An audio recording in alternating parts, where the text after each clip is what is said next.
Tu rentres des cours un soir, après une journée horrible, encore. T'es prête à tout abandonner cette fois. Tu vas dans ta chambre, tu fermes la porte et tu prends ce morceau de papier, cette lettre de suicide que tu as écrit maintes et maintes fois, encore et encore. Tu prends cette lame de rasoir et t'ouvres les veines pour la dernière fois.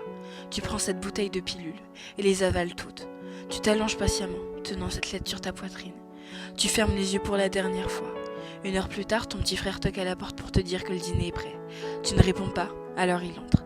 Il voit seulement que tu es allongé sur ton lit, alors il pense que tu dois dormir. Il redescend et dit ça à ta mère. Elle monte dans ta chambre pour te réveiller mais remarque que quelque chose ne va pas. Elle prend la feuille que tu as dans les mains et la lit. Sanglotant, elle te secoue. Crie ton nom mais tu ne réponds pas. Ton frère, désorienté, court dire à ton père que ta mère n'arrive pas à te réveiller.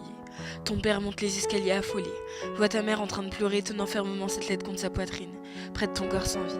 Il comprend rapidement, et se met à crier, jetant un objet à travers la pièce. Puis il tombe à genoux, et se met à pleurer. Le lendemain, à ton lycée, la principale annonce ton suicide à la classe. Cela prend quelques secondes avant que chacun se rende compte.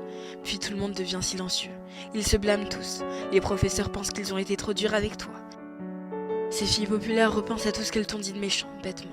Ce garçon qui avait l'habitude de t'ennuyer et de t'insulter ne peut pas s'empêcher de se haïr pour n'avoir jamais osé te dire à quel point il te trouvait belle en réalité. Ton ex-petit copain, celui à qui tu disais tout, celui qui t'a largué. Pourtant, il ne peut pas supporter d'entendre cette nouvelle. Il s'effondre, se met à pleurer puis quitte la classe. Ses amis, ils sanglotent aussi, se demandent comment ils ont fait pour ne pas se rendre compte que quelque chose allait mal. Ils auraient aimé pouvoir t'aider avant qu'il ne soit trop tard. Et ta meilleure amie, elle est en état de choc. Elle ne peut pas y croire. Elle savait ce que tu traversais, mais elle ne pensait pas que ça allait aussi mal, au point d'en finir. Elle ne peut pas pleurer. Elle ne veut rien ressentir. Elle se lève et sort de la classe. Dans le couloir, elle s'effondre par terre, tremblante. Se met à crier, mais aucune larme ne sort. Quelques jours plus tard, à ton enterrement, il y a la foule.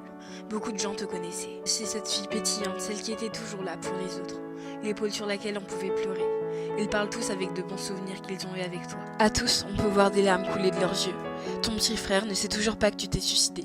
Il est trop jeune. Tes parents lui ont seulement dit que tu étais décédé. Ça le blesse. Ça le blesse énormément. T'étais censée être sa grande sœur. Tu étais supposée être toujours là pour lui. Ta meilleure amie. Elle essaye de rester forte durant toute la cérémonie.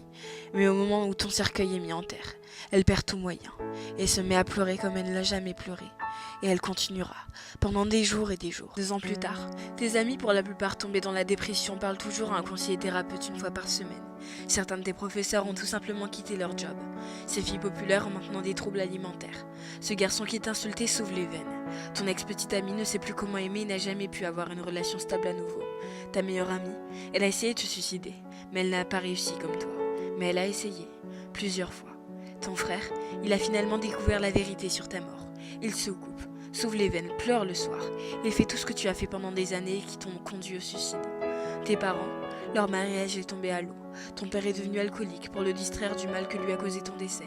Ta mère est tombée dans une profonde dépression qui l'a tuée à petit feu. Elle a scrollé toute la journée dans son lit.